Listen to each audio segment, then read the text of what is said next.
All right. Good evening, everybody. Welcome back this fine Monday night to another episode of Let's Talk About Lego. Tonight, as always, we'll be joined by Brick Monarch and myself, Jason, with the Brick Stop. That's me. So let me actually just get him on, and we'll just start. We'll just jump right into it. Hey, what's up? How you doing, man? Good. Hello, hello. Welcome, everybody. Welcome, Andrew, to another episode of Let's Talk About Lego. I already said that. So, Lord of the Rings, man, it's part 2. Yeah, part 2. Part 2. Well, so they didn't really release... I mean, they did do 2 waves, but we're not doing them in waves. We're doing them by movies. So part 2 for us is... The Two Towers. And The Return of the King. Yeah, and then The Return of the King. Which, just to start off, to jump off on that real quick, the Lego set releases for these 2 movies. I mean, the 2 movies had about the same amount of sets as the first movie alone. Yeah. Like, I think Fellowship had about 6 or 7, and like this wave for both of the other 2 has about 6. Yeah, and there could have been a lot more stuff happening. Right. And yeah, when we covered that last time, we talked about Lord of the Rings Lego, and that was the majority of the comments were things they left out, sets they could have done, or just like sad they never continued making sets or produced it as highly as it could have been produced. But yeah, I'm just saying hello to everyone jumping on. How do you know a lot about Lego? Says Noor 345. Sorry if I messed your tag up. Because I've been doing things in the Lego world for over 20 years. And you've been in and out yourself for probably about that long, if not longer. Yeah, I mean, I got my first set when I was like 8. Yeah. So, yeah. I mean, if you're passionate about something, you kind of surround yourself literally with it. And you steep yourself in it, and you just part of it comes naturally. You just learn things, read things. One of those kids that I was one of those kids that took the mini books with me to school. Yeah, I was the kid, and I'm sure you were too, who had the flashlight under the sheet, flipping through the new Lego catalog.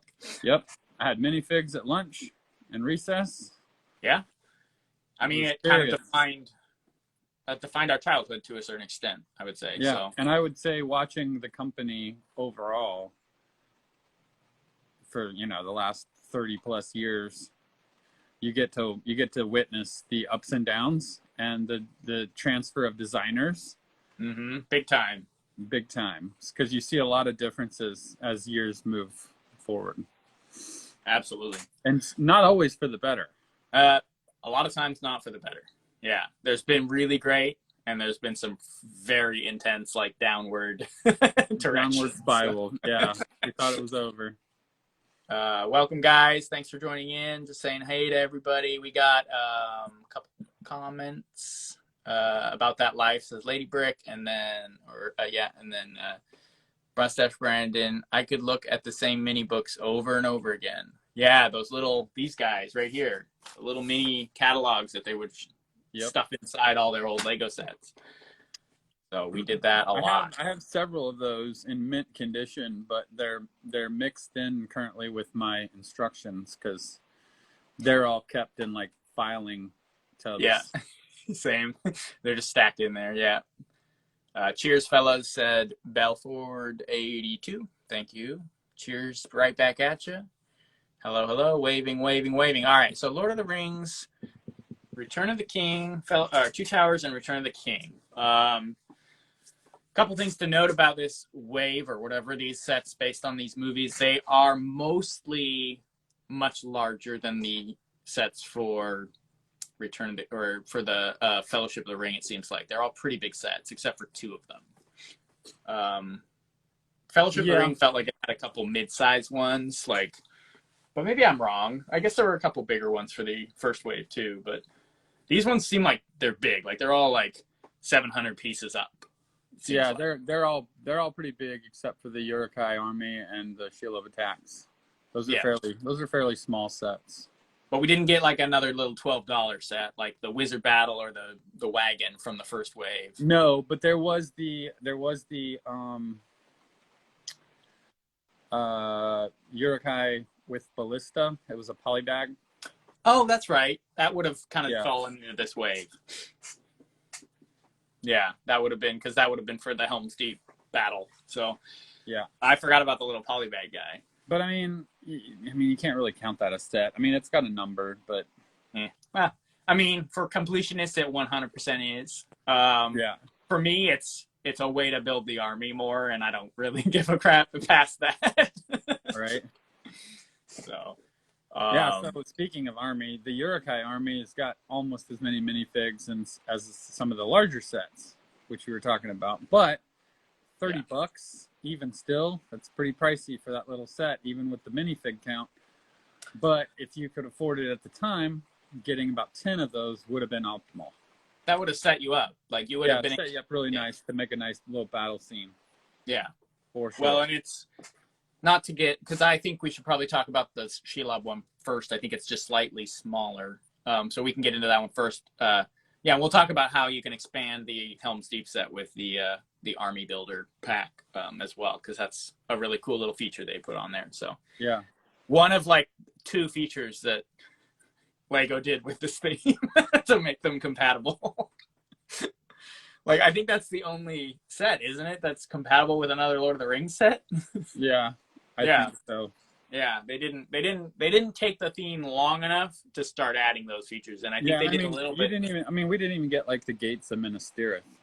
Right. So I think or like the end scene would have been cool, where Aragorn and the crowning, the coronation, the coronation and all that whole with all 4 of the hobbits and like think of a set with that, with Aragorn and Arwen, the 4 hobbits. That's all you need from the hero section, and then 2 to 3 of the tree guards with their black armor and the white plumes. That would have been dope. And then the tree. Gandalf the White would have needed to have been there. But he comes in the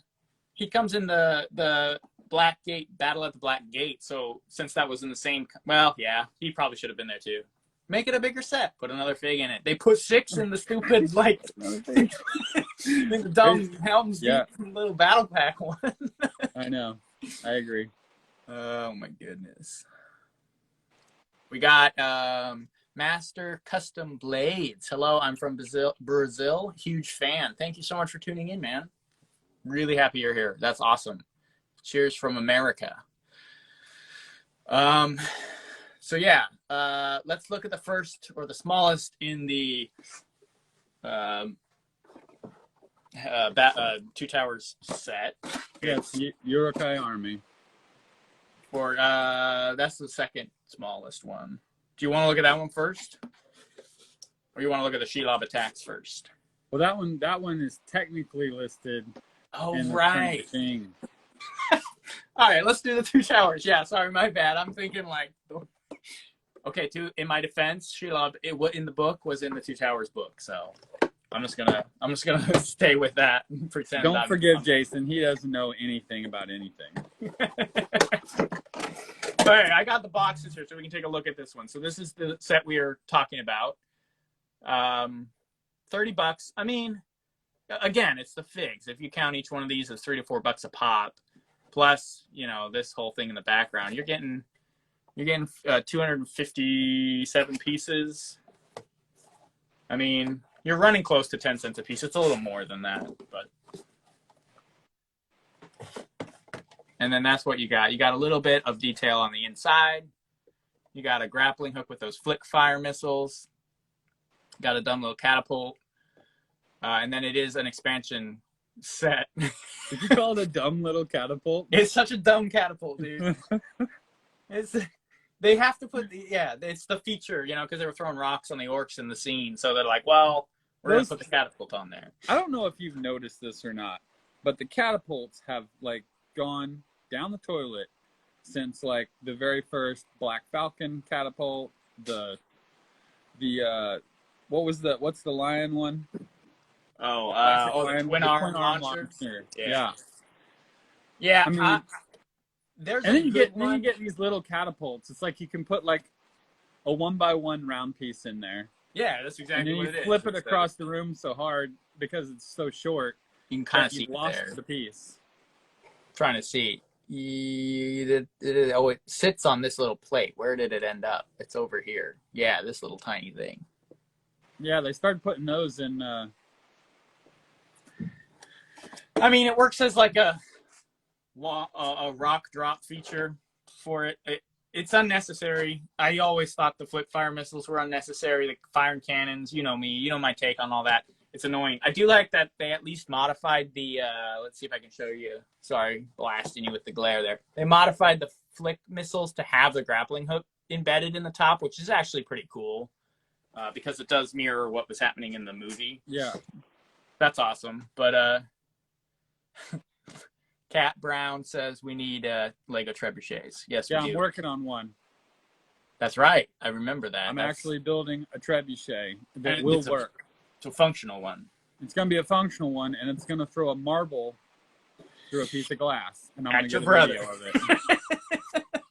You got to do a video on that. Hey, congratulations on 100 subscribers on the channel, by the way. Yeah, thanks. Thank you. I think I just checked this morning. It was like 101. Yeah. That's awesome. I think we just hit that yesterday evening, or maybe it was yesterday morning.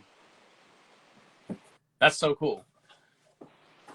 So check out is it just Brick Monarch at YouTube? Yeah, officially Brick Monarch. Yeah. Nice. The name changed. Oh right, yeah, because you can get that. Is that a feature that unlocks after a certain subscriber count? After 100, yeah. Nice. Yeah, I did the same with mine. So yeah, you can check us out. We have a little bit of content on YouTube. We're trying to put more content onto those platforms as well, so we can spread out a little bit more. Every video that we've ever done is on my YouTube. Oh, I forget that. Like all these videos, all these talks are on. There's like 30 of them on there. They're on there. Yeah, that's true. So yeah, go check us out if you want to hear more about our ramblings about what we like about Lego and what we don't. But yeah, this is a solid set. 6 figs. You get 4 Urukai.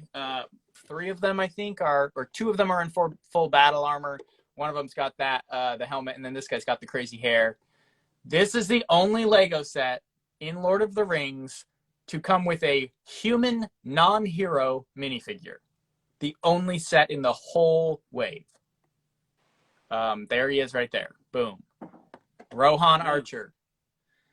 It is also the only set, I believe, that comes with Éomer.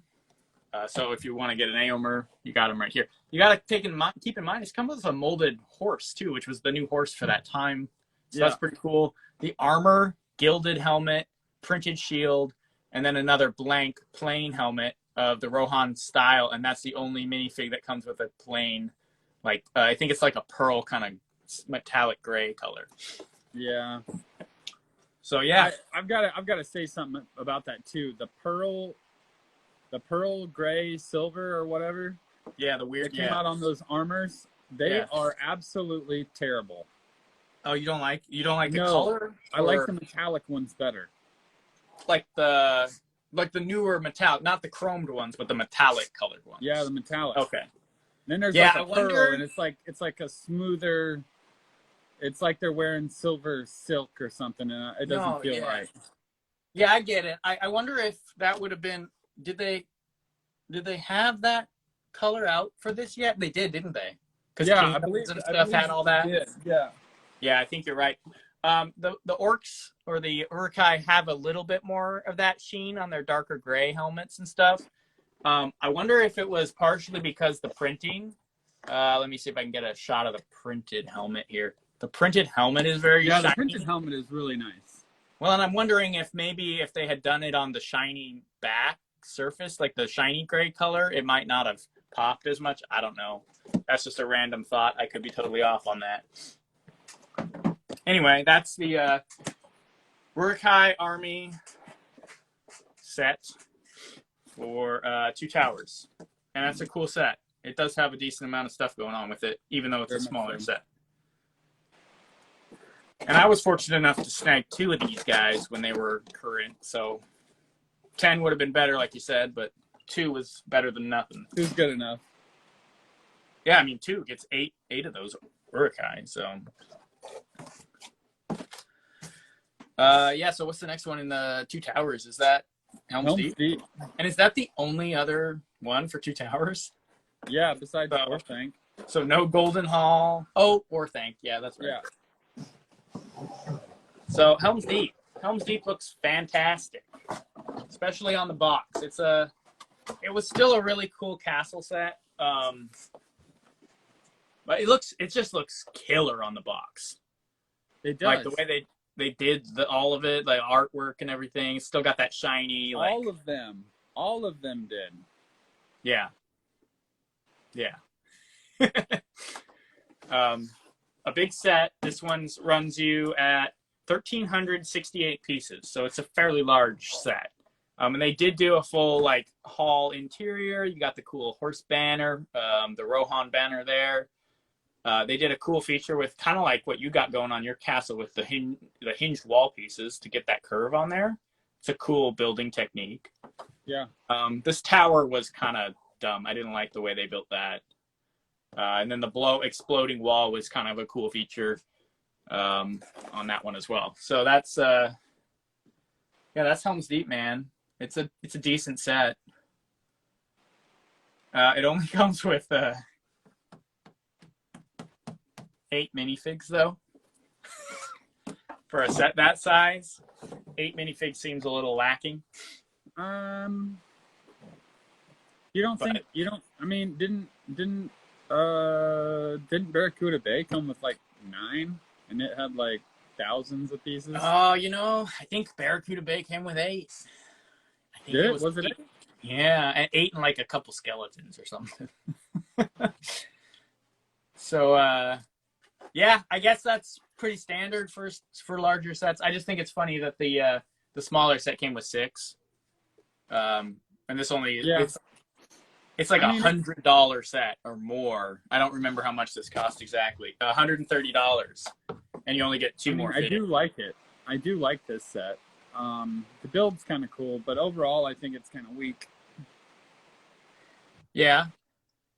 I mean, I think it's for what they were trying to depict in a play, like a semi-affordable play, play feature type set. I think they did a fair enough job doing it. They really scaled it down immensely. Yeah. To a huge degree. They're all scaled way down. I mean, they are. They really are, yeah. Except for, the only one that kind of feels a little closer to scale is the tower. But even that, if you look at what it looks like in the movie, it's unreal how big it is. So no, I know. But on a shelf next to Helm's Deep, it dwarfs Helm's Deep. It absolutely does, yeah.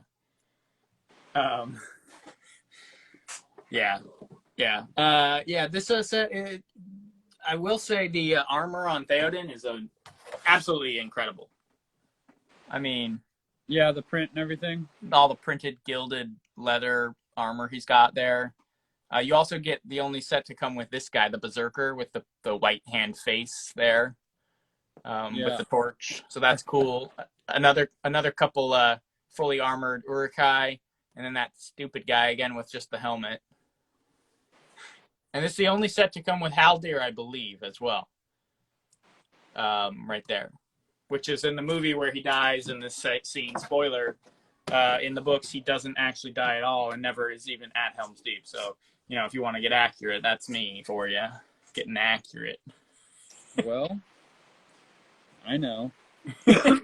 My brother doesn't even like the Hobbit movies. Like, he refuses to like them at all.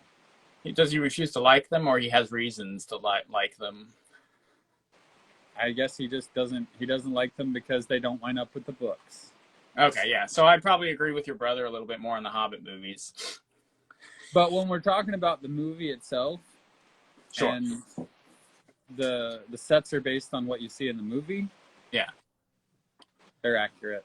Well, and I love the Lego sets based on the Hobbit. I really do. And I was going to say this a little earlier when we were talking about like compatibility and like cohesion, because that's a whole thing with me is cohesive themes and things like that, and things that connect together from other places in the theme and all that. Hobbit did it more than Lord of the Rings for sure. because there's like 2 Lake Town sets that kind of feel like they either do actually clip together or they're made to look like they go next to each other. And then I think there's one more in The Hobbit. Oh, the Dol Guldur set clips onto that little creepy one with the Witch King in it. Yeah. Yeah, so there's like, you kind of feel a more cohesive strain running through all the Hobbit sets, I think. But we can talk about the Hobbit sets next time. If that's what are we jumping on to Hobbit next time? I don't know, maybe. We are going to talk about it soon, though. One of these days, we'll definitely talk about it for sure. Yeah. I like those sets better than any of these. Really? All of them? Yeah. You like the movies more, dude. I don't want to talk to you anymore. Hey, man, it is what it is. Lord of the Rings is my jam, bro. Although, I think I like the Hobbit book more than the Lord of the Rings books, possibly. But I like the Lord of the Rings movies more than the Hobbit movies. So I'm kind of, there you go. So at least there's that. 9 of you, Duckbrook says 9 of you, and add pirates from the 3-in-1 castle. Oh, yeah. 9 if you add the pirate from the 3-in-1 castle. That's a good point. You have to. He as soon as you get him, you boot him. Yeah, like I said, I've got that guy in the cell. Like, he's in the jail in that castle. Just locked up. He's just in the wrong time zone, bro. He is. He is. My Falcon Knight was looking at him saying, "You don't belong here. So we're going to throw you in jail because we don't know any better." Yeah. Yeah, that's what they did in the Middle Ages. We don't understand it. I know. Put it in we jail. Don't understand. You're going to die. Burn it later. Sucks for Rohan Army Building. I think it's Philip Mora, 87. Yeah, dude. 100% sucks for Army Building. The only good Army Building you could do with Lord of the Rings was orcs, which is, at least you can do that because that was the majority of the armies in Lord of the Rings, was massive orc armies. So Urkai and orcs, you could do a fair amount, and that's nice. At least there's that. But any of the Alliance, forces, there's pretty much no soldiers whatsoever. You can get plenty of goblins too. And you can get a fat stack of Gimlis. Man, Gimli was easy to come by. Legolas too. He's all over. Yeah. So I guess if you did enough mixing around, you could kind of get like a little bit of an elf army, a little bit of a dwarf army. But like you mentioned last Lord of the Rings stream, the dwarves aren't represented in Lord of the Rings except for Gimli. I just want to point out something that's like a tidbit of history. So like Tolkien's son continued some of the writing which created the Legendarium. Yeah. For Tolkien's work. And you know how like Thorin Oakenshield, it's like their last name is like given to them like they were like the Vikings. That's how the Vikings' last names came to be. Yeah. Well, like later on down and through the Legendarium, Gimli's last name was Friend of Elf, or Elf Friend. Gimli Elf Friend. Okay, yeah. I love that. Yeah, so that was kind of his deal. Well, and that would be an extremely, according to the lore of Lord of the Rings, extremely significant name because of the massive animosity between the two races. Between the two, over time, for so long, that's and I like how Lord of the Rings touches on. Of course, The Hobbit shows much more of that, to the point where they're killing each other before the Battle of the Five Armies. But in the Lord of the Rings, even, he talks about that, and there's that at the beginning of the relationship with Gimli and Legolas. You see that kind of that friction there that then becomes a friendship later. So yeah, I like that, and they talk about it is, and it was kind of like one of the last known dwarfs in the Legendarium was Gimli Elfriend. Yeah, so they were friends. Yeah, that's cool. I like that a lot, actually. Yeah, it was kind of cool. I thought it was cool. Christopher Tolkien has done a lot of really great books. There's several. I believe he died last year, or the year before. I think it was last year, though. But up until that point, he had done so much phenomenal work based on his father's work to carry on that legacy. That's really cool. And I've read multiple books that he published that were based on the Silmarillion that he fleshed out into more stories based on his father's notes. The one in particular being The Children of Húrin, which is a fantastic book if you ever get your hands on that one. I'll have to check it out. Yeah, it's pretty cool. Or listen to an audiobook or something of it. It's a tragedy. like written as a tragedy. But yeah, it's really good. Let's see. Duck bricks. I never thought I'd die fighting side by side with an elf. How about side by side with a friend? Yeah, there you go. You got the quote from the Two Towers. Yep. The good one, man. Well, look at all these Lego sets, these old Lord of the Rings Lego sets. I just want to like go back and watch all the movies again. I mean, I watch clips of The Hobbit randomly all the time. Yeah, I just have it just like playing in your randomly. Yeah, I do. My two favorite scenes in the whole Hobbit series is the Dane arriving at the Lonely Mountain, where he comes over the hill riding the hog. Yeah, and then it would have been. Because there's a couple different variations of it. You know what I'm saying? Okay. Because there was the extended versions. Sure. Yeah. But super cool. And then Thranduil fighting like, you know, in the town. And you know now where like Legolas gets his moves. At that point, you're like, oh yeah, this is his dad. So of course his dad fights like this. Fights like a Sith Lord, man. Yeah, I see what you're saying. Yeah. No, I did like. I really love the depiction of Dane. I think that was one of the things they got in that movie that was as close to the books as it probably could have been. That's awesome. Dane was good. I really did like, and his armor, like, dude, the Lego minifig of Dane. I'll have to pull him out maybe when we talk about The Hobbit. One of the best minifigs Lego's ever done. I know. It's like, one of the best helmets that Lego's ever produced for a Lord of the Rings character or any medieval. Yeah. No, I'm with you, man. Dane, the Lego figure for Dane Ironfoot is, there he is, dude. Yes. It's so cool, man. And then check out the red plume. Isn't that a little like golden boar on his helmet? Yes, it is. It's too good, dude. It's like a triple, is that a triple molded color thing? It's, yeah. You got the gold. I don't think that's paint. And then you got the gray, and then you got the red on the plume there. Yeah. Fantastic. I wish I had a legion of like Ironfoot dwarves with that helmet on it. Dude, I know. That'd be so cool. It would be so cool. Welcome, guys. Thanks for joining in. Seeing a couple more people dropping by. So yeah, we talked about Helm's Deep. We talked about well, let's move this one last peek at Helm's Deep here. That's the set right there. It had 1,368 pieces. It ran for $130, which is about what you'd think it would run for. It's got some really, really, really nice detailed minifigures on it, and mainly Theoden and Haldir are the two best figures, I think, on that one. And then we move into... oh, wait. Do you want to look at the Tower of Orthanc? Because it kind of plays in all three movies. So it does, but it's listed in the Two Towers. Okay, because it is the second tower. We can pull it out. We'll pull it out. So this is the last set in the Two Towers. This is the big boy. This is, I think it's technically considered a UCS set. I'm not sure about that. I'm not sure either. I mean, I don't think it's listed as that.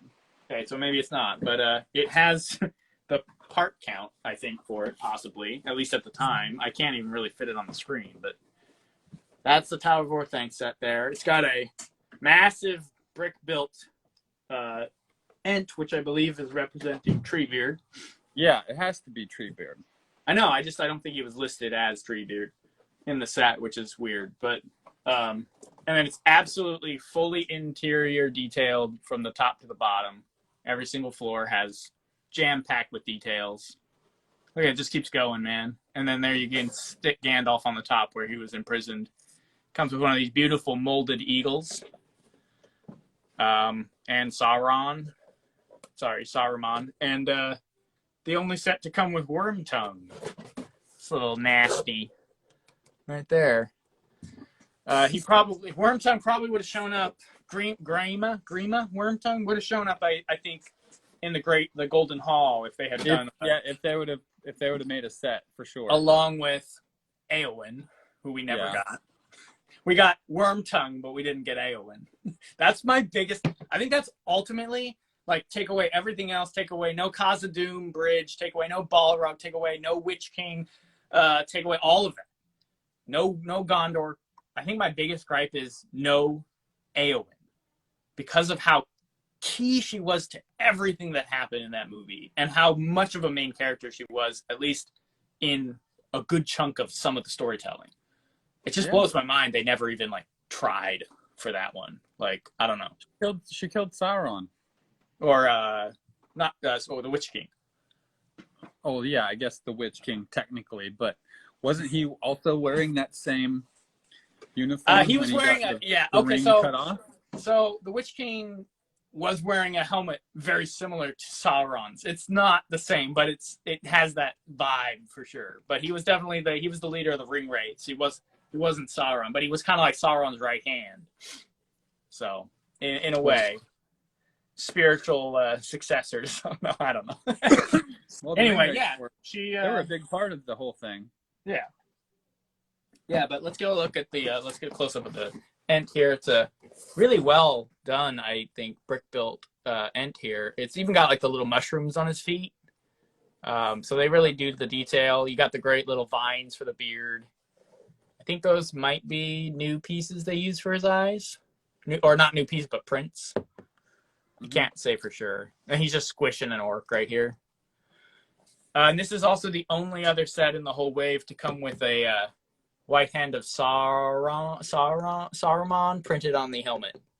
I think there's one set of shield and a helmet, and then there's some in the Orc Forge set.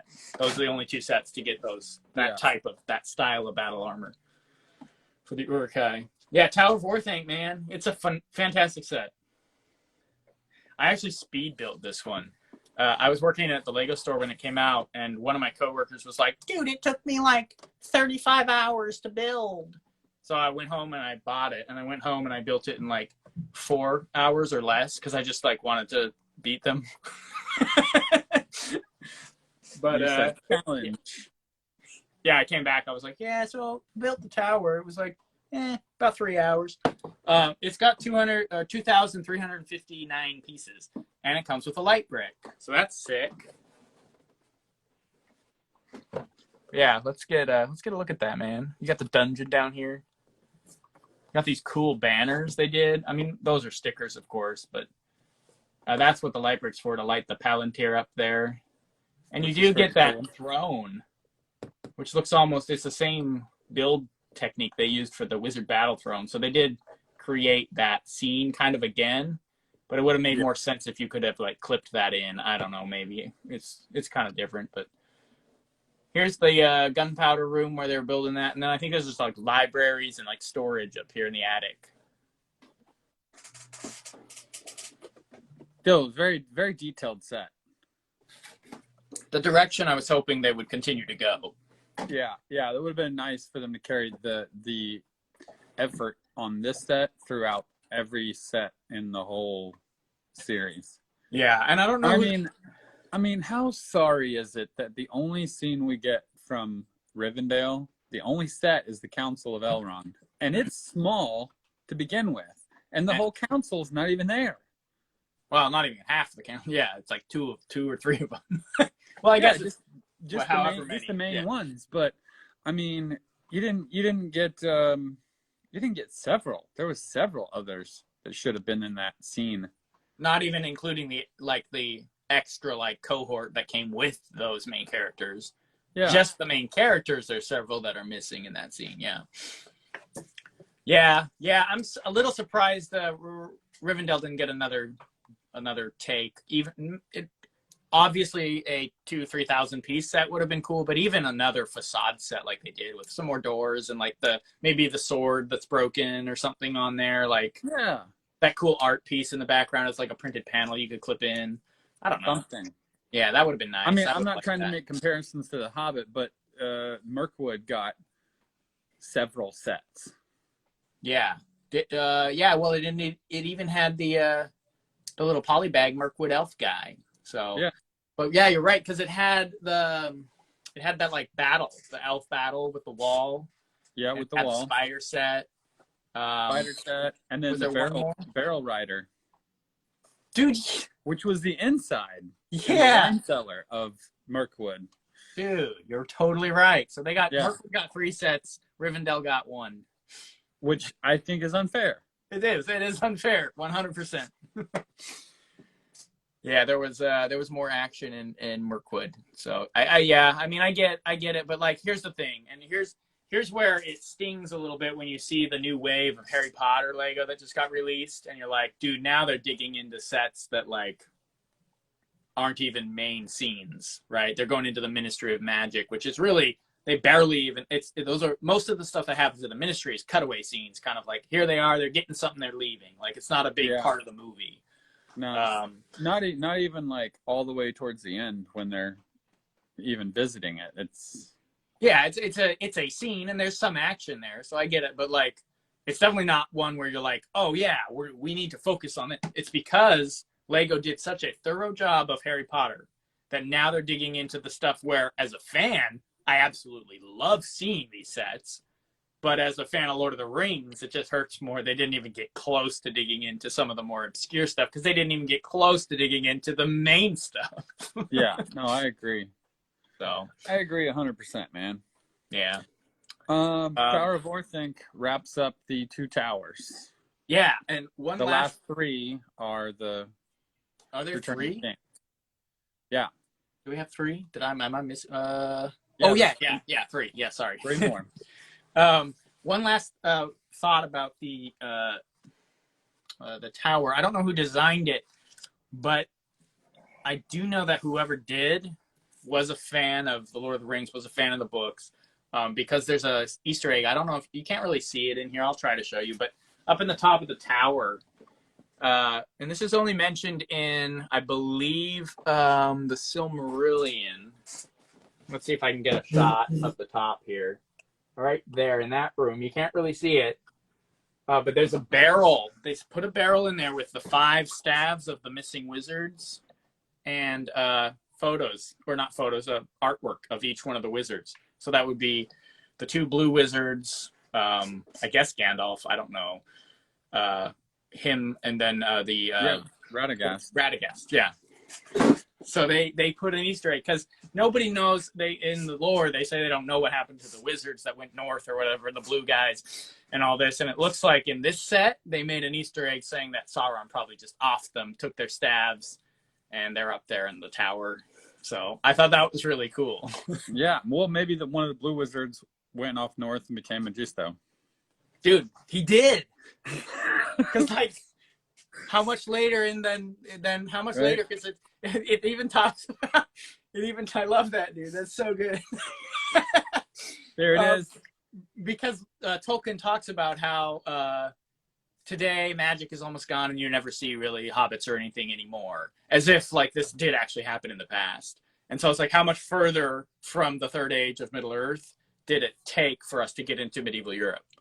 Because that's what he wrote. He wrote medieval Europe, the legend, basically. Yeah, the mythology of medieval Europe. The world of men was then medieval Europe. Right. So, yeah. So, and that's even referenced in the Battle of Osgiliath or whatever, when they're the orcs are like, the age of men is over. So if the heroes had failed in that, all of the Earth during the Middle Ages would have just been run by orcs and Sauron and all that. We would have never had modern society. So there you go. Well, seeing how Tolkien wrote all of this decades before 1992, Magisto is one of the blue wizards. 100%. He escaped Saruman and Sauron. 100%. Well, and he also has affinity with dragons, so that's clear. Yeah. I mean, there you go, man. It's a crossover. Official. Fire drakes from the north. You heard it. You heard it here. It's official. George Frick says, make some Brickstop Lord of the Rings sets, please. You know, I've bounced that idea around in my little head for a long time, and I'm not sure yet what to do with that, but it's definitely been there floating around, and I think about it from time to time. And I think that's the comment we got here, so that's it for that. Lord of the Rings would have got there eventually, said Duck Bricks. Yeah, that's what, yeah, exactly. Got to Magisto in the late Middle Ages, or early Middle Ages, I guess you would say. All right, man, let's move on to the Return of the King. The Shelob Attacks. Shelob Attacks. Let me pull that up here. Oh, it's right here. So here we go. First set, I believe, right, to come with Golem. Yes. He's right here in Yes. this little fish cave. You got a spider stung Frodo, which is cool because most of the other Frodos are pretty just like Frodo doing Frodo. Yeah, and I will say, when I look at that minifig, I feel what I felt the first time I watched that scene. It did a good job. He's just in shock. Yeah, it's just, it's insane how accurate that makes me feel. Yeah. Yeah, I'm with you, man. A very large brick-built Shelob. Not, I'm not a fan of brick-built. We've talked about that before for animals. Spiders, it's kind of hard. Spiders, it's different. Spiders, you don't really have a choice. You can build a dope-ass spider out of bricks.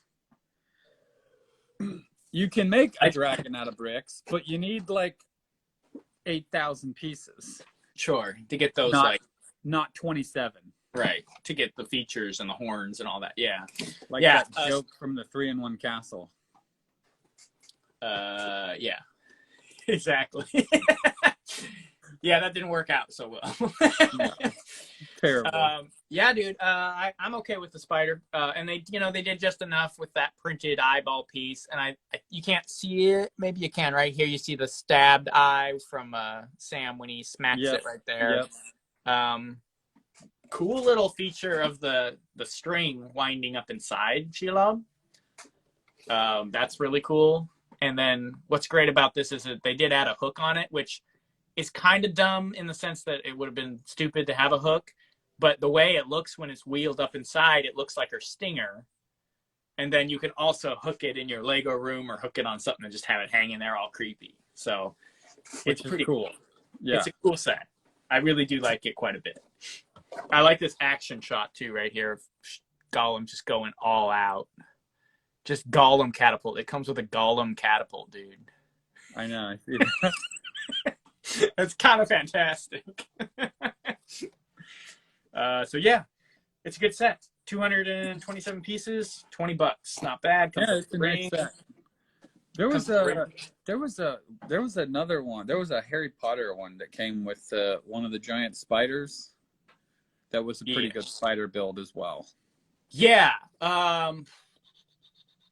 Yeah, it came out a couple years ago. They did. Yeah, it was a couple years ago. Yeah. I mean, they've done Aragog, the big spider, like 5 times in Harry Potter, but the most recent one, I think they did a pretty good job with. We got comments. You making faces at me? Yeah. What do we got? Don't even get me started. Are you talking about the Ninjago dragons? Hang on. Let's see. Mustache Brandon got the Shelob set. No complaints with the minifigs, unfortunately. Oh, not complete with the minifigs, unfortunately. Yeah, Shelob, here's the thing. Like, some sets are trash without the minifigs. Shelob is still cool without the minifigs, but definitely. Yeah, but you got to get that freaked out, Frodo with the, like comatose on his face. The eyeball, the white eyeballs, yeah. Oh, man. You know what would have been cool with that, though, is another secondary set of, was it Dol Guldur, the big tower? No. Which one was it? The tower where he was kept. I don't remember the tower name. Was it Angbad? I don't remember the name. I should know this. Minas Morgul. Yeah, because it was where the Witch King lived. It was his headquarters, Minas Morgul. Yeah, that sounds right. That would have been cool to have another freaked out Frodo figure up there with Sam and the little orc that was trying to stab him. Have that cool scene where you could flick him down the ladder stairs and all that. Yeah, that'd be cool. That'd be a good set. Would be a great set. I mean, them running through the swamp would have been a great set. So many things happened in the swamp. Swamp scene, man. Yeah, you could have had some cool... dead people under the water. That's another set that could have come with one of the fell beasts flying over them. Yeah. Right? Where they're hiding under the little bush there, and you could have a couple floaty ghost guys. That would have been a sick set. Yeah, sure would. Missed opportunities. Yep. Missed money in their pocket Should have spent a little bit more time on this than that stupid Star Wars crap they got going on. Oh, I don't want to talk about where Lego's spending their money, dude. Especially more recently, it's starting to really bug me. So we're gonna stay away from that topic. That's like a whole YouTube video. I could rant for 20 minutes on Lego and their mission that they've been on recently. I know. Ridiculous. Let's see. Glow in the dark dead elves would have been great, says True North Brick. I agree. I also do agree there are some very good Ninjago dragons. So I'll give them that. But I don't know if they're good for fantasy Lord of the Rings dragons. So. No. Yeah, the other brick built thing that they did well in Lord of the Rings that I'm okay with is the Treebeard, right? You need that to be brick built, really. Like, yeah. So and to be honest, it was a pretty good build, but it could have been better. Yeah, there's a couple things about it. It's very hard to pose. It kind of falls over a lot. So there's some issues with it for sure. Yeah, and I mean with all the parts that we have now, even at that time, there was good enough parts to build that, Yeah, maybe even super great. Maybe even integrating a cool, that molded stump piece from the Wild West sets.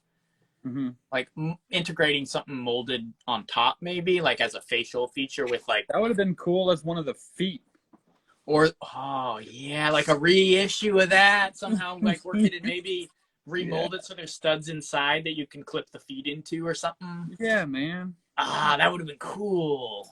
But like the same exterior, so it looks the same as the old mold. That would have been sick. I like that. Anyway, so yeah, I'm okay with certain brick-built creatures because sometimes it just calls for it. But for the most part, I hold with molded animals. And Lord of the Rings did a good job with molds because he got the molded eagles, molded horses, molded troll. They did fill it out pretty well with some of the molded stuff. So I'm okay with what they did. So anyway, good Moving stuff. on. Yeah, so I guess it would be Battle at the Black Gate. Yeah. Is the next one. Battle of the Black Gate. Out of the series, out of all of these ones we've talked about so far, this one, I think, for me, is the weakest of all of the builds. Definitely. Again, box does. But man, that box looks amazing. See, the box does a good job selling this. The box sells that set. Because it just looks nice. It does. But yeah, once I got it home, put it together, really small, very underwhelming, very compact. It's a very dense build. It's just not the right size. There's nothing going on with it. The minifigs are what make this set 100%. Yeah. Minifigs are special. Yeah, you get the eagle. Obviously, the only set to come with the Mouth of Sauron, and that's a really, really highly produced figure.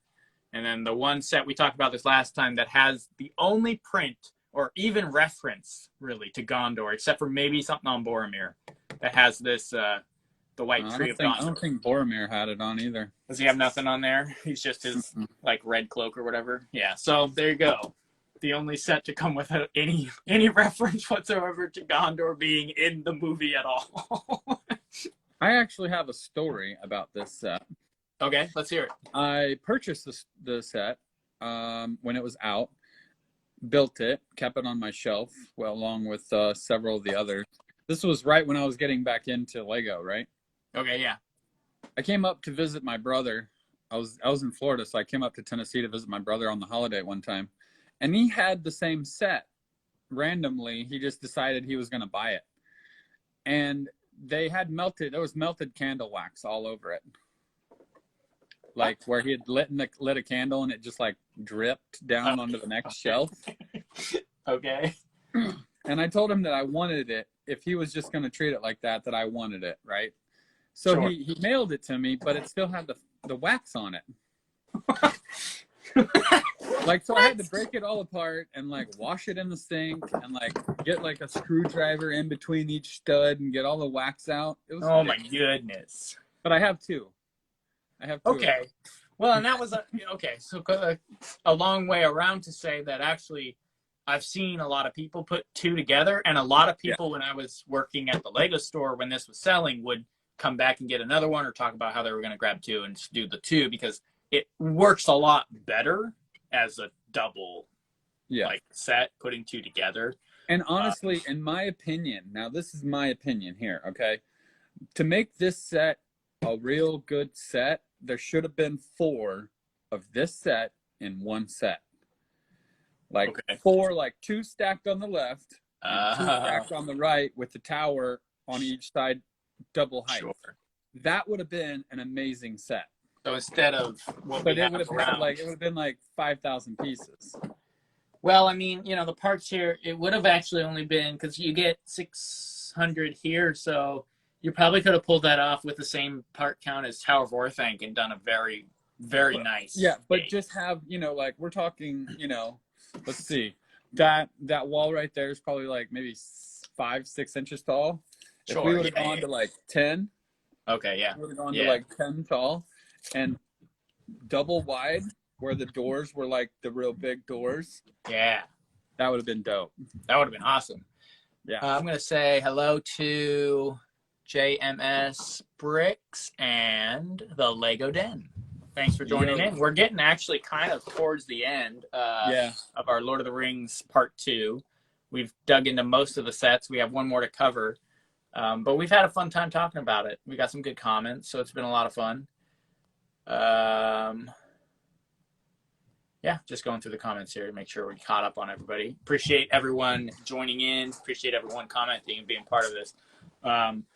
Yeah, I agree, man. I mean, you know, it's your opinion, but it's also true. Like, but that works for almost everything in this.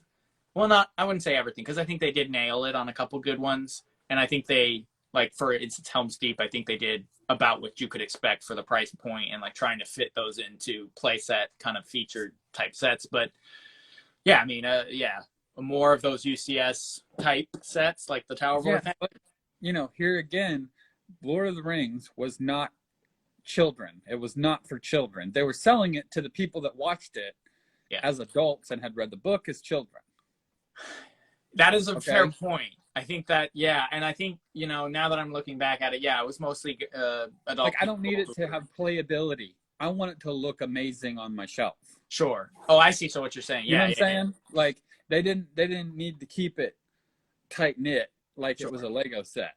I see. You know what I'm saying? Yeah. Like they should have been, you know, official shelf pieces. Yeah, I get it. And and you see what they're doing now with the adults welcome, whatever stuff they like to do.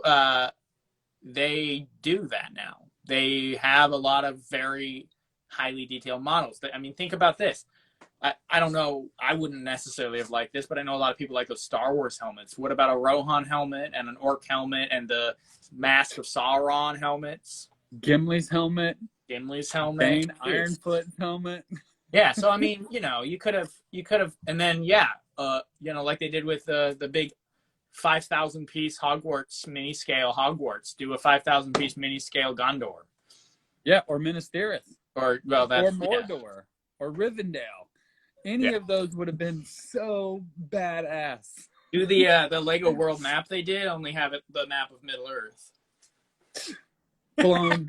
Mind blown, dude. Would have been so much better, honestly. I don't like that map very much.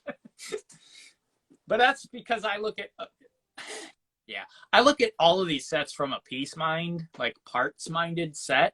And so, like, I get, like, if you want the piece to be an art piece, that's awesome. But, like, for me, I'm like, okay, because I have kind of a limited budget on what I want to drop money on in Lego. And so I'll target the things that I think have the best stuff in them. So when I see a map that's basically 5,000 or 8,000, like, 1x1 circles, that's what I'm getting in it. I'm like, nah, not for me. But, you know, whatever. Yeah.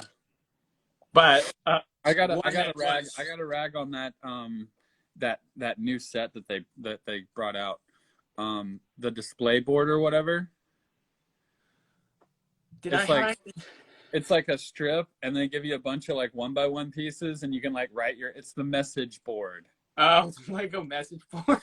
Yeah, like they literally came out with a set that is no different than like here color in your name. Yeah. Like, yeah. Why would I want to do that? It's like the pencil cup stuff. It's basically the whole dots line. It's like those types of things. Is I don't know. That's the kind of stuff that, like, why don't you release a really highly produced book on how to make all this cool stuff for your house with Lego you already have, and don't give me a whole Lego line of stuff that's like that. I don't know. Yeah. But you know, I feel like that's what they're trying to do to me. Well, yeah, and that borders on the whole direction Lego likes to think they're going right now, with their partnerships with certain companies and things like that I'm looking at, seeing that that's where I'm pushing right up against a rant. So I don't want to get too far in that way, because I think they're completely refocusing the Lego group away from the physical building experience, which is the absolute wrong move for a building toy company to do. I would agree. So, and I have a lot of more reasons I can back that up with the things that I've been checking out with Lego, but I don't really want to go that way. So, because we're talking about Lord of the Rings, I'll save all my bitter, sad adult talks about my toy company that I like for a YouTube video sometime. All right. The Lego Den, I have the pencil house, but rebuilt it to a set. Yeah, I remember the pencil house. That was an interesting set.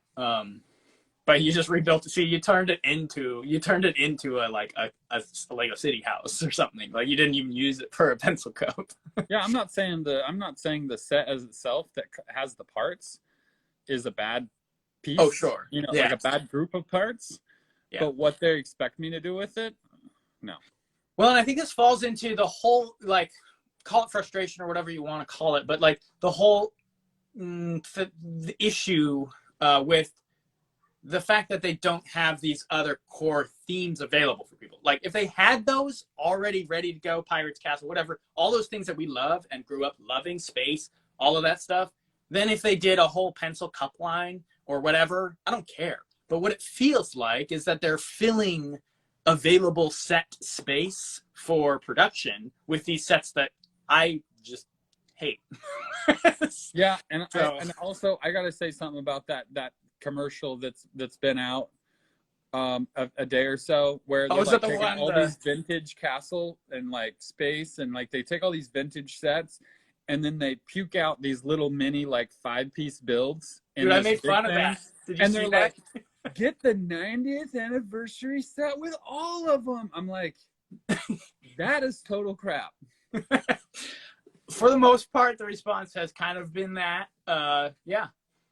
I mean, it's like, the Black Seas Barracuda, you can build it with 6 pieces. Yeah. This big. And, you know, I get the response from people saying, oh, it's a celebration set. It's like highlighting all of these. I'm like, here's how you highlight them. With a company with $1 billion to fund a metaverse for kids, which is what they're doing, you can produce every single one of those sets for a 90th celebration series exclusive, with boxes that all match, you know, with the 90th anniversary on the side, all artwork that works in a huge series of every single set you threw in that compactor in that ad. Go watch it if you haven't seen it. It's on their page. That's how you do a celebration, not boiling them all down to 7 bricks and making Bionicle look like, well, actually, I like Bionicle now because of that set, because he looks so cute, but God. But yeah, no, that's what I've been saying. I'm like, look, I'll listen to people's like comments about it. I understand where people come from, but we need to stop acting like Lego can't do these things. They do everything they do on purpose.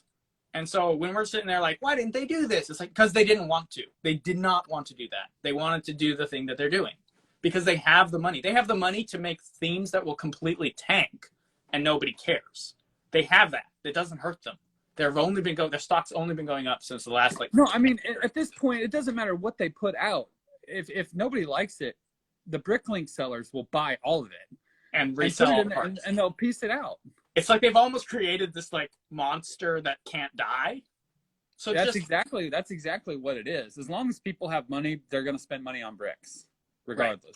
So I mean, that's the end of story. They have the money. They have the money to please every single person in the company that wants a certain type of theme. Obviously, there's political things and other things that work into reasons why certain things won't be produced again. I understand that, though I may not necessarily agree with all of those things, I still understand why certain things maybe they're not going to touch again.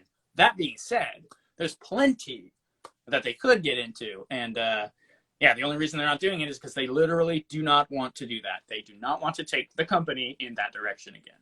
They are moving away from all of that stuff on purpose. So don't pretend like they're, and this is their like nod to like appease all the 90s kids who are doing damn live streams and stuff. No, This they is don't care them about saying us. like, they're like, here, you can have this like 100-piece set where you can build all of the little mini builds from back in the day. Have a nice time with that. I mean, We're there's literally a guy on Instagram doing like a daily count of bring back Lord of the Rings. Dude, I know. He's on like 580. He's been posting daily for like a year and a half. Yeah, never gonna happen. Yeah, and I mean, I'm just like, they're Never just gonna like, they don't even care. They don't. You know, and look, I'm not here to crap on Lego. Like, that's not what this live stream's for. This is a celebration. This is a real celebration. Like, this is a celebration of old Lego themes, the way it's supposed to be celebrated, where we bust them all out, we talk about them, we show pictures, we get involved in the lore and the story and the effort that was put in and the art that was put in behind these things that is completely missing now from Lego. This is a celebration of those old sets. What Lego did, I don't know what that is. But we're still celebrating Lego. We still appreciate what Lego does. Yeah. But we just have I think it's more than fair to question and criticize some of the moves they've made that don't seem like the ones that are in line with what. Don't get us wrong, people. Me and Jason both love Lego, right? Yeah. Yes. We just have a few problems. Well, and I think they're valid. And there's a reason why, you know, the following's going up on your YouTube, the following's going up on my Instagram. There's a reason why, because we're not the only people that have this view of what's going on, or the only people that miss the things that Lego used to do, or the company that we think or that we, you know, grew up with. Like, it's not the same. It's not the same anymore. So there's nothing wrong with pointing that out at all. There's a lot of good things and a lot of bad things.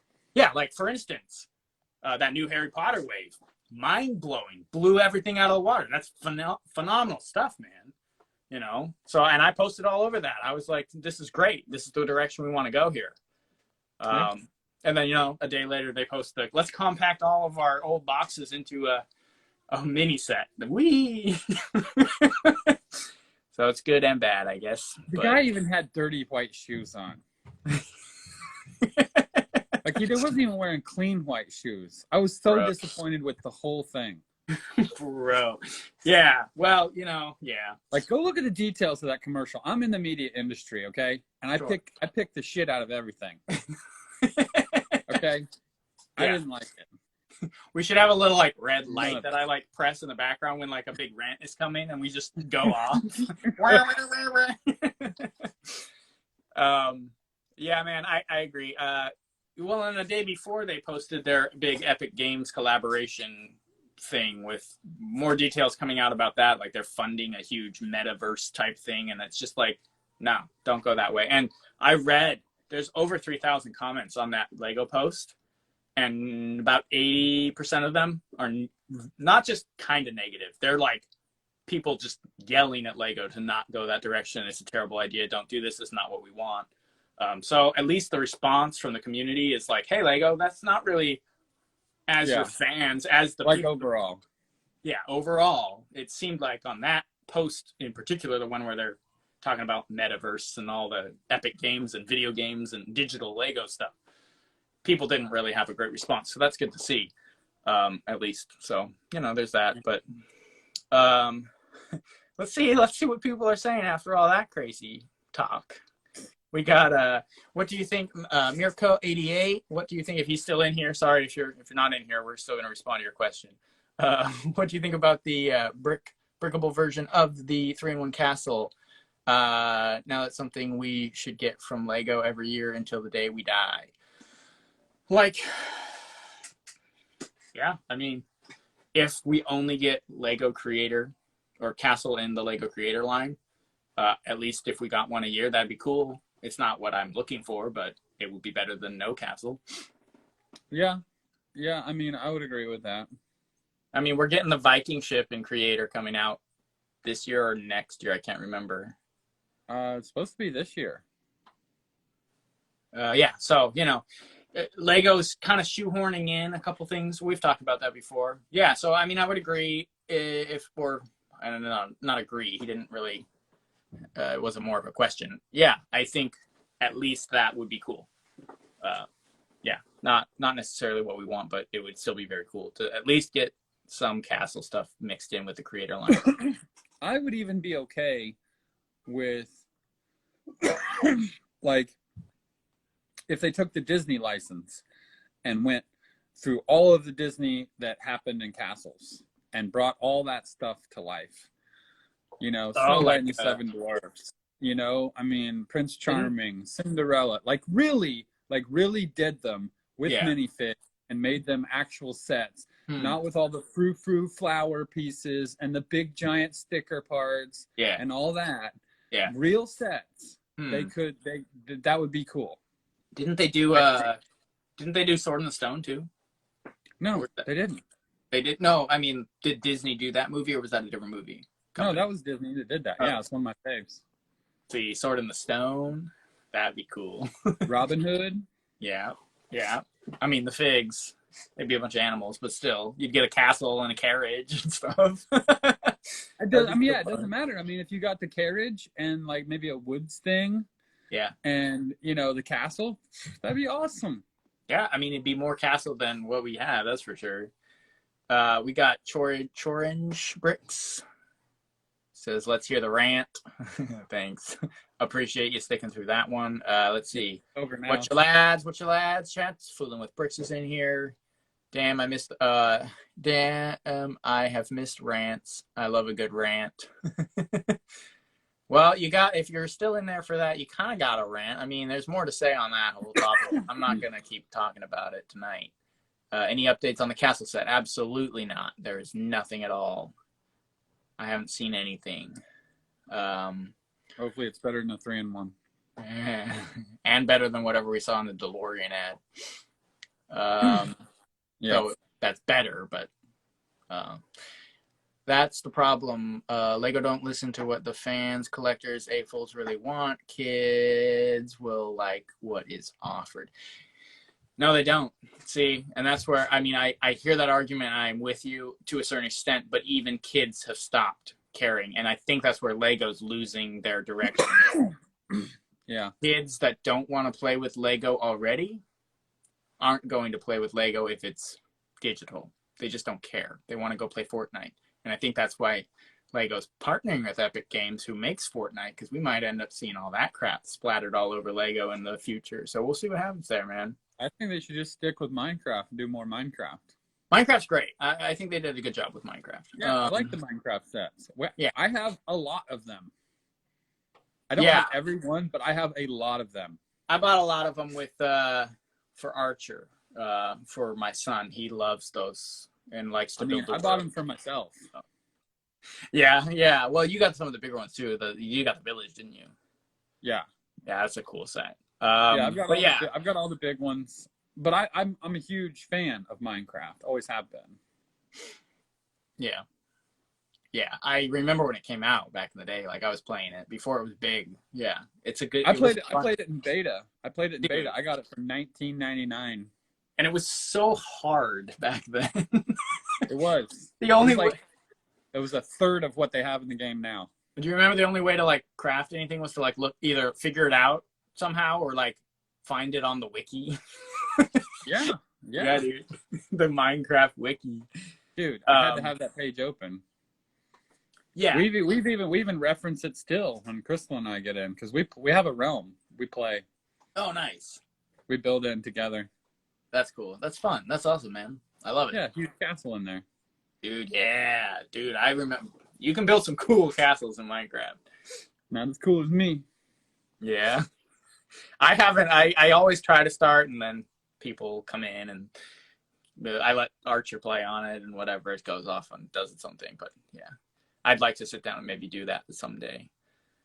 Let's see. Any more comments here? Let's see. You got everything. Not 3-in-1 version, rebrickable version called the Fortress, made of the 3 of those garbage sets. Oh, yeah, the big one. So if you combine 3 creator castles, you get the big castle someone designed based on 3 of those. Yeah, I like it. I think it's a good, decent castle, you know, but you're looking at $300 then for that, which you only get 6 minifigs that are castle and 3 pirates. You know, I don't know. Yeah. For $300, like. And 3 crappy brick-built dragons. Yeah, well, I think they repurposed the dragons for that build. I think whoever designed it did a good job. It's getting a little hard to look at rebuilds of that castle, even though I did one myself, because they're all the same color scheme. They all look the same, no matter how many people doctor it up, unless you start adding your own bricks or whatever. I mean, like, doesn't that say something about the castle? What? The fact that people are just hoarding in rebuilds of it because it's the only one that we have. Yeah, no, you're right. That's a fair point. Yeah, they're rebuilding it. I mean, that's literally everybody did a rebuild of that thing but me. Yeah, we're just waiting for yours, bro. Nah, you rebuilt the guarded in. If you're gonna rebuild something, you gotta work on. There's better things to do than that. Yeah, like the guarded in. Yeah, came completely out of left field. Orange bricks. Lego is building, not watching. That's the point. Yeah, kids don't need another reason to be glued to a screen. I know it sounds like I know I sound like an old man. No, dude, like. I agree with you 100%. When parents can no longer say, hey, go play with Legos and get off your Game Boy, which is what it was in the 90s, or Xbox, whatever, Switch. Nintendo for me. Nintendo. Yeah. Yes, Nintendo back. Yeah, dude. Nintendo 65, 64, Nintendo 64. I'm talking about even before that. What, Atari, bro? You on that Atari? No, my first game system was the Nintendo, and that was about the same time I was running the Barracuda through the living room. Yeah. But I mean, yeah, when Lego's main focus, or a lot of the company's focus, is less on physical building, yeah, it's hard to, you know, when you lose that go build something with Lego, get off the screens. It's like Lego's all over your screens now too. It's like, yeah, I don't know. I get it, because they think that their like main audience still is children, which I don't know. We're in a weird time zone. I'm not sure if that's necessarily true anymore. And so they're trying to appeal, and all of our darn kids are now on screens. So they're like, okay, how do we reach this generation, I guess? And that's right. Now, take a stand against the screens and promote you for what you are and what you do best, which is creativity, engineering, building, all of those things outside of the screen time. I think it's better to do it with your hands too. There's actual psychology based on the connection to the brain and the hands and the physical creation on the table. That is healthy and really, really good for people to be getting involved in. And Lego knows this, and that's why it bugs me, because they know this, because they use Lego in nursing homes for physical therapy. They have created whole like classroom settings based on Lego. For education purposes. So they know the benefits of the physical building outside of the whole, you know, digital world. But they're still pushing literally millions of dollars into this stuff. So I don't know. Marty Lego Party says, was the rant about the new 90s classic full of micro builds like Castle and such? It absolutely was, my friend. It was. It was 100% mostly about that. And then I got spiraled down into the whole metaverse with Lego. I brought that up, but I had to say something. Yeah. The Lego Den, Lego video games are cool. The new Star Wars one, Undercover, was awesome. Or City Undercover. Lego City Undercover and the Star Wars ones are awesome. Yeah, I'm not against Lego games. That's the thing. Like, I'm not against any of that. I think they're all really fun and cool things. But I don't think it should be the primary focus of Lego to do this. I think they need to return to their roots, which made them a good company to begin with, which was a alternative to my eyes burning out on screens for 6 hours. Guarded In, there you go. Fooling with bricks, he's got you, Andrew. Guarded In is mega sweet. Can't wait to buy the parts and start building this month. It looks great. I've got mine built right over here on the shelf. Well, and yeah, definitely post pictures and tag Andrew in that. Yeah, definitely. Because we'd love to see that. All right, man. Well, we got Bricking Up Brad. Go check out his YouTube channel. He just jumped on. He's doing a castle series, kind of in the same spirit as what we did last year or the year. Was it 2 years now or last year? Yeah. Oh, a while back. It's like a year and a half ago. I need to check that out. Yeah, check out his channel. He's just kind of getting started. I think he's kind of in all of the same like follower count as we are with our subs and stuff, around the 200-300 sub, 1 to 2. I think he's around 2 something, and I'm just barely getting close to 3. So we're all in the starter zone of YouTube. So yeah, we gotta all help each other out. Go follow and like the stuff that he's doing because it's pretty cool. Oh, and then Fooling with Bricks. He's got his YouTube channel too, and we're all in the same, close to the same count. So, or sub count. Sorry, I just pulled it up. I'm gonna subscribe. Sweet. Check this out. Lego Tavern Talk. That's cool. Yeah, it's fun. Fooling with Bricks. He's doing a video. I hope he's doing a video on what we were ranting about. You feel free to use any of this wild material, bro. Go ahead and watch this again, and you're welcome to use any opinions you heard that you mirror in this. So, Bricking Up Brad. Oh yeah, trying to promote all that castle stuff. Yeah, he's getting on the castle train. I still need to send him some followers, some accounts. He's asking for good castle accounts. So, I probably have a couple that he could check out. So yeah, man. Well, go check out our channels and all of that. I think we're gonna wrap it up here, man. We always gotta get some sort of wild tangent. Yeah. So we'll just talk about the pirate ship next time. Cool. Oh wait, the pirate ship. There's some cool minifigs. I was taking all Army of the Dead. No big deal. This one. Boom. Throw it on here. This is the pirate ship. Boom. Comes with only set to come with the undead. Army of the Dead. All those figures are amazing, by the way. They are very amazing. I believe that is the actual Peter Jackson minifig. Yeah, you said that. You said that was the Peter Jackson minifig. I think it is. Yeah. A really cool set. It's a good ship. It comes with some cool brown sails you could use. Here's some of the minifigs from that set. Nice. Yeah, so those are the Army of the Dead soldiers. Soldiers, yeah. And then the king has a cool dark red cloak and armor right there. A ton of these rusty old shields are stacked all over the ship too, so you can make your own faction with these guys right here. I think it comes with those are pretty cool. I think it comes with 12 of them, dude. Yeah, there's a lot. There's a lot on there. But anyway, yeah, sorry. We almost left without talking about the ship. Jason's fault. Yeah, sorry, my bad. Yeah, no, it's a good set, and it comes with these cool sails, which you could really use for I mean, they look kind of like a Chinese junk. You could do that, or you could use it as a Pirates of the Caribbean type style, more gritty pirate Did you feel. just say it was Chinese junk? Yeah, the junk, like a fishing ship. That's what they're called. The sails. Go look it up. The sails, these sails look like a Chinese fisher ship, which is called a junk. I didn't know that. Yeah, dude. But I'm American, so that's why. Yeah, I mean, yeah. I think they actually still use them over there, but I could be wrong. But that was I think I pointed it out with the Orient Expedition with the Chinese ship there too, having that sail, same kind of look. So, but yeah, man. Pirate ship, it's good stuff.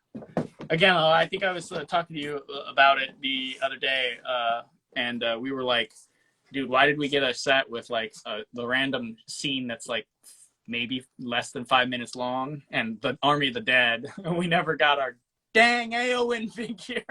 Yeah. I don't know. Anyway. Bricking Up Brad, I have that pirate ship, got it for $160 last year. That's not a bad price. That's pretty good. Because I think it was $100 originally anyway. Yeah, $99. So yeah, I think I paid $150 for it without the minifigs, so I had to get the minifigs. Dude, yeah. all these Lord of the Rings sets marked up by like 100-something%, man. Almost. Yeah. 60%, 80%. They're Yeah, so pretty much, serious. Pretty so much serious. hard. After they dropped out of the retail market, they went through the roof.